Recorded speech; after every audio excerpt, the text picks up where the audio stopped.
अब कितने प्रकार के प्रोक्रास्टिनेटर्स होते हैं, ये भी एक इंटरेस्टिंग टॉपिक है जानने के लिए कि किस तरह के कितने प्रकार के प्रोक्रास्टिनेटर होते हैं। तो पहला जो है वो प्रकार होता है परफेक्शनिस्ट, जो एकदम सबको परफेक्शन चाहिए और सब कुछ परफेक्ट नहीं हो तब तक वो चीजों को शुरू नहीं करेगा। पूरा डेटा नहीं होगा तब तक एनालिसिस शुरू नहीं करेगा। सभी किताबें नहीं होगी टेबल के ऊपर तो पढ़ना शुरू नहीं करेगा। एग्जाम की तैयारी नहीं शुरू करेगा। परफेक्ट जिम ना मिल जाए, परफेक्ट ट्रेनर ना मिल जाए, तब तक वो चीजों को शुरू नहीं करेंगे। तो कहने का मतलब है कि परफेक्शनिस्ट होते हैं और वो उसको जस्टिफाई करते हैं कि मैं जब तक मुझे परफेक्ट सिनारियो नहीं मिले, जो कि बहुत कम बहुत मुश्किल से मिलता है, तब तक मैं चीजों को शुरू नहीं करूंगा। ये उनका दिमाग इस तरह से ट्रेन होता है।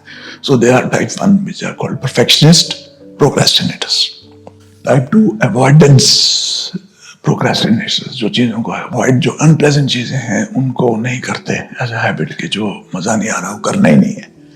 तो ये बड़ी विचित्र बात है क्योंकि जिंदगी में बहुत कम चीजें हैं जिनमें मजा आता है। अगर आप सिर्फ वही चीजें करें जिसमें मजा आता है और वो चीजें ना करें जिसमें आपको अच्छा नहीं लगता, तो फिर जिंदगी में वो तो कोई मतलब नहीं और आप आगे नहीं बढ़ पाएंगे। तो ये जो अवॉइडेंस टाइप के प्रोक्रास्टिनेटर्स होते हैं वो एक टाइप, सेकंड टाइप है। थर्ड है इंडिसिशन, जो इंडिसिसिव होते हैं, जो डिसाइड नहीं कर पाते, कोई निर्णय नहीं ले पाते और उसकी वजह से सोचते सोचते चीजों को डिले करते रहते हैं। पार्टी में जाना है, कपड़े कौन से पहनने हैं, वो डिसाइड करने में कई बार महिलाएं खास करके सोचती रहेंगी। तो ये सब चीजें जो हैं कि मेरे पास कपड़े ही नहीं है, ये उनको लगेगा। या यंगस्टर्स हैं, कौन सा ऑप्शन लेना है उनको, एग्जाम दे रहे हैं कोई सिविल सर्विसेज का, तो कौन सा ऑप्शन लेना है वो सोचता है। इतने सोचेंगे कि अपना एक साल निकल जाएगा, तो एक चांस ही मिस कर देंगे। सोचेंगे, दोबारा से सोचेंगे, नेक्स्ट ईयर सोच करके ऑप्शन रखेंगे और फिर डिसीजन लेंगे। तो ये जो लोग हैं वो इंडिसिसिव होते हैं, उस प्रकार के प्रोक्रास्टिनेटर होते हैं। चौथे प्रकार के होते हैं एड्रेनलिन रश वाले। एड्रेनलिन एक ऐसा केमिकल है जो हमको एक्साइटमेंट देता है। तो बहुत सारे लोग ऐसे होते हैं जो लास्ट मोमेंट तक चीजों को इसलिए डिले करते हैं क्योंकि उनको एकदम लास्ट में भागने में मजा आता है और उनको एक सेंस ऑफ एक्साइटमेंट मिलती है, उनको एक बूस्ट मिलता है एड्रेनलिन का और उनको आदत बढ़ जाती है। तो शुरू में बैठे रहेंगे और जैसे आप रेस में भाग रहे हैं, आप वेट कर रहे हैं, दूसरे लोग आगे निकल गए, तो आपको इतना ओवर कॉन्फिडेंस है या आपको वो एड्रेनलिन इतना ज्यादा चाहिए कि आप बाद में शुरू करेंगे और आपको लगता है कि दूसरे चाहे रिवीजन पहले से कर रहे हो, मैं तो लास्ट मोमेंट पे कर लूंगा। बहुत चीजों में ऐसे लोग होते हैं। कई लोग जो होते हैं पैकिंग नहीं करेंगे, अगर अब्रॉड जाना है या कहीं लंबे डिस्टेंस पे कहीं जाना है, तो लोग, आपने भी सुना होगा, कुछ लोग बहुत पहले से पैकिंग शुरू कर देते हैं और कुछ लोग बोलते हैं कोई बात नहीं, मैं तो लास्ट आधे घंटे में पैकिंग कर लूंगा। और वो पैकिंग करने के चक्कर में जल्दी जल्दी पैक करेंगे और उनको एकदम वो एड्रेनलिन रश मिलेगा, उनको एक्साइटमेंट मिलेगी, सामान रखेंगे, गाड़ी में बैठ के स्पीड से जाएंगे। खास करके रोड के ऊपर ये बहुत देखने को मिलता है। एयरपोर्ट पे लास्ट मोमेंट पे दौड़ के पहुंचेंगे, लाइनों को क्रॉस करके वो एक्सक्यूज मी बोलते हुए आगे जाएंगे और मुश्किल से वहां पे जाके चेक इन करेंगे और शायद फ्लाइट भी मिस हो जाए। तो ये एड्रेनलिन रश की उनको इतनी आदत पड़ जाती है कि दे हैव बिकम एड्रेनलिन प्रोक्रास्टिनेटर्स। फिर पांचवा टाइप है ओवरवेल्म्ड प्रोक्रास्टिनेटर्स। कुछ लोग इतना ज्यादा घबरा जाते हैं कि इतने ज्यादा उनको कोई भी काम है उसका भार बहुत ज्यादा लगता है और उस भार में दब जाते हैं सोच करके ही, तो वो आगे नहीं बढ़ पाते। तो ओवरवेल्म हो जाते हैं कि मैं कैसे करूंगा और घबरा जाते हैं, सोचते रहते हैं। अगर आप किसी चढ़ाई पे देखें नीचे से मेरे को वहां ऊपर तक जाना है और वो चोटी देख करके इतना घबरा जाए कि नीचे से एक स्टेप भी आप ना ले पाए, तो आप बिल्कुल कुछ भी नहीं कर पाएंगे और चीज को टाल लेंगे। तो वो प्रोक्रेस्टिनेटर ऐसे होते हैं जो ओवरवेल्म्ड हो जाते हैं और उस वजह से वो प्रोक्रेस्टिनेट करते हैं। Number 6, the rebel procrastinator.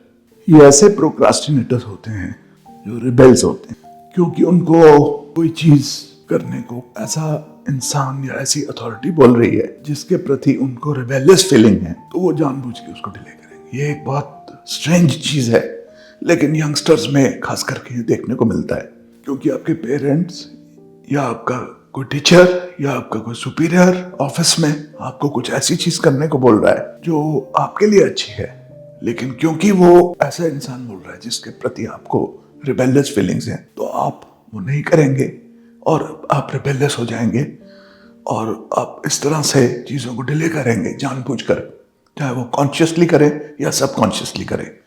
तो इस कैटेगरी को बोलते हैं द रिबेल प्रोक्रास्टिनेटर।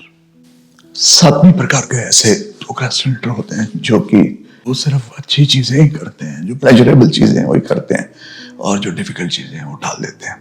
8वें प्रकार के बहुत इंटरेस्टिंग है, उसको बोलते हैं रिवेंज बेड टाइम प्रोक्रेस्टिनेटर्स। ये आजकल कॉन्सेप्ट बहुत हो गया है कि दिन में पूरा दिन अगर आपका समय आपके हाथ में नहीं है, जब आप शाम को वापस आते हैं और सोने का समय हो जाता है, तो आप बोलते हैं now I need me time. पूरा दिन पढ़ाई की, पूरा दिन ऑफिस में काम किया और शाम को घर आए, खाना खा लिया, उसके बाद थोड़ा टीवी भी देख लिया। आप एक रीजनेबल टाइम पे आपको सोना है, लेकिन आप कुछ प्रोडक्टिव भी नहीं कर रहे, वो काम करना है वो भी नहीं कर पा रहे, क्योंकि नेचुरली वो आराम का समय है, और आराम भी नहीं कर पा रहे क्योंकि आप एक्चुअली टाइम वेस्ट कर रहे हैं। टीवी चैनल्स को आप फ्लिप कर रहे हैं, या आप रील्स देख रहे हैं, या आप ऐसे ही लेटे हैं, बैठे हैं और टाइम निकलता जा रहा है।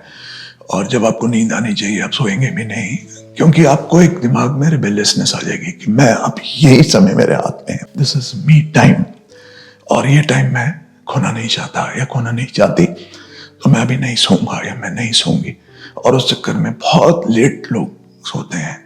तो ये जो बेड टाइम रिवेंज प्रोक्रेस्टिनेटर्स हैं, वो सोने की स्लीप को डिले करते हैं, और अगले दिन उसका जो इफेक्ट होता है, चिड़चिड़ापन होता है, लैक ऑफ प्रोडक्टिविटी होती है, वो फिर कैरी फॉरवर्ड करती रहती है।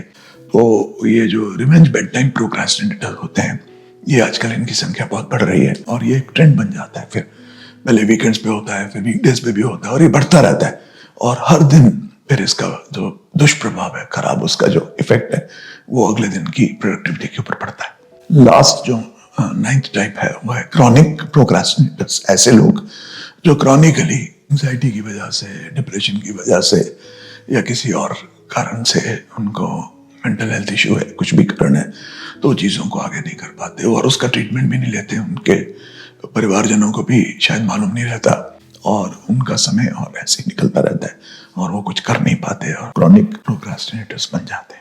तो आज हमने बात की एक कॉन्सेप्ट की, प्रोक्रेस्टिनेशन के बारे में हमने जाना, और आप किस प्रकार के प्रोक्रेस्टिनेटर हैं, आप किन कारण से चीज़ों को डिले करते हैं, और ऐसी चीज़ें जो करनी ज़रूरी है उनको नहीं करते, उसके पीछे क्या कारण है, किस प्रकार के, किस कारणों से आप करते हैं, उसके प्रति अवेयर हो सकें आप, इसके लिए एक कॉन्सेप्ट क्लियर हो सके, और जब भी आप चीज़ों को डिले कर रहे हो फ्यूचर में, आप अपने आप से पूछ सकें कि मैं क्या कर रहा हूँ, क्या मैं प्रोक्रेस्टिनेट कर रहा हूँ कि नॉर्मल डिले है, और दोनों में क्या फर्क है।